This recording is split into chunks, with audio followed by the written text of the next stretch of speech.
Hello everybody and welcome to Rest and Reason. I'm RP the Red Panda and today we're going to be doing the What's Wrong with Castles of Burgundy or the Strengths and Weaknesses of Castles in Burgundy video.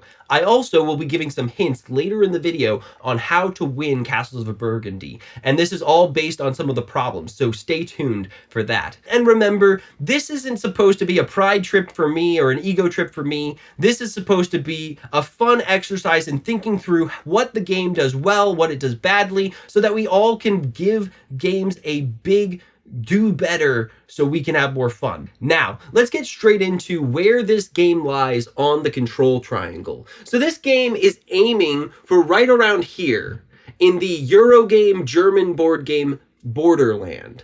And the reason I can say this with pretty much absolute certainty is based on two quotes from the game manual and just the game manual in general, which says players always make the final choices and extensive planning ahead is necessary to win the game. Both of these is putting forward what the game thinks it is. It thinks it's a Euro game. It thinks it's a German style board game. It thinks it's right in that area. And so we will be judging it based off of how well it does at that and not some other area of the triangle where it maybe could do better. Now, in main feel, this game is really all about its mechanics. There really isn't a theme, and honestly, I don't think anybody really plays this game for the theme. They play it for the interesting fun of putting the tiles on the board and rolling the dice.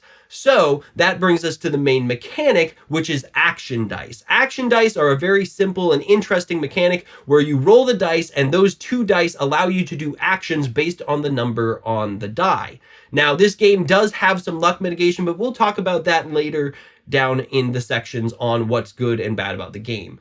So, do I recommend this board game? Well, I'm going to say right off the bat that I do not recommend this board game. Despite some of its strengths I'll lift in a minute, this game is severely lacking in good design. Not a single part of this game was really well thought through aside from the gimmicks, which I think is what has kept this game going all of this time.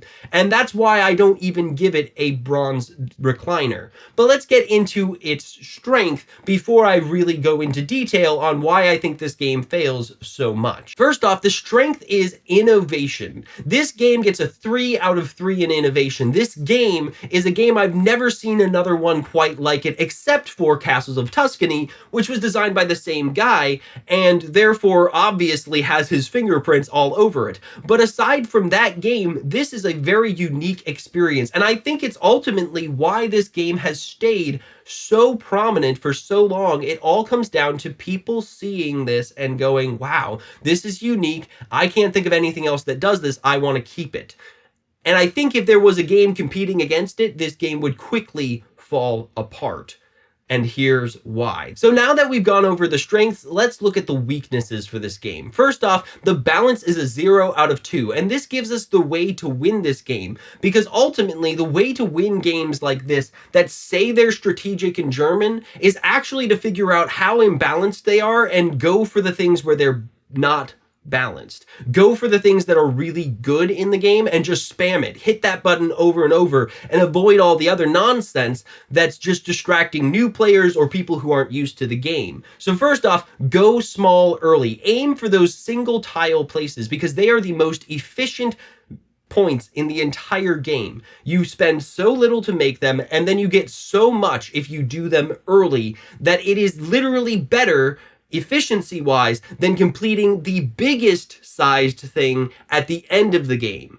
So do those early. Second, go for dark green, gray, and light green. Over the entire game, these will be the most efficient at getting points, especially if you focus very closely on those. In addition to this, light green especially is widely available and easy to get your hands on. And then dark green and gray, although more difficult to get your hands on, will help you honestly be able to do more stuff in the future. Finally, avoid yellow, blue, and beige. Now, obviously, these aren't universal in the sense of you never ever buy a yellow, you never buy a blue, you never buy a beige, but don't buy those first. It will basically never be worth it efficiency-wise. Even the best versions of these are often bad. And if you want to understand why, check out this spreadsheet here. You can pause the video and look at it for a little bit because that's the spreadsheet I used to figure this out. And in the comments, please let me know if you agree or disagree with what I'm saying so far so that I can interact with you and you can interact with me, and hopefully we can figure more out about board games. The second weakness is in control. It gets a 0 out of 5 in control. And this all comes down to the game sells itself as something that the players control. It even says that the players, even though the dice are being rolled, the players make the final choice. And that is absolute nonsense. This game is almost entirely controlled by the dice and other players. If another person gets lucky enough to get the castle before you probably didn't have any luck at getting it. There's a good reason for that. It's because there's only 1 in a 2-player game and only 2 in a 3 and 4-player game, and you have to get exactly the right number or numbers to get it. Or you have to sacrifice efficiency, making yourself honestly lose the value you would have gotten from it by getting workers, because the mitigation looks like it works, but it doesn't, because ultimately you have to spend so much in point potential just to overcome your bad luck that you actually end up making your life worse almost than if you had just taken something bad that still is bad and worse than doing something else, but is better than trying to get the better thing. Ultimately, Castles of Burgundy is about luck and player interaction, and it honestly falls over in an Ameritrash game over towards the party side almost, instead of being a game about you being in control of your own game. And that's why it doesn't get a very good control score. The third weakness is theme. This game has basically 0 theme. It is the pinnacle of classic board gamings from that era, like Catan, where it's basically themeless and almost nothing makes sense. But at least Catan has some level of theme. This game takes Catan's art style, which I will admit the art's decent in this game, and then puts it on something that doesn't even make sense. You don't know why you're rolling dice. You don't know why that's determining your fate. You don't know why you're putting certain buildings on certain terrain types, especially that they're not even the terrain types those buildings would go on. Like a castle would usually go on a hill, not on a forest.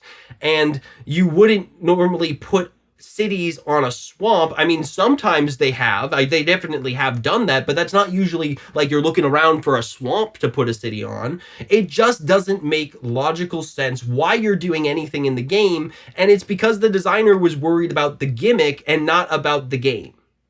So, if you agree or disagree, let me know down in the comments. Please hit that subscribe button, hit that like button, ring that notification bell. Let us know that you enjoyed this content. If you did really appreciate this, also, if you could send us $1 a month on Patreon, it would help us immensely to continue doing this week after week. And as always, thank you so much for joining us today on Rest and Reason.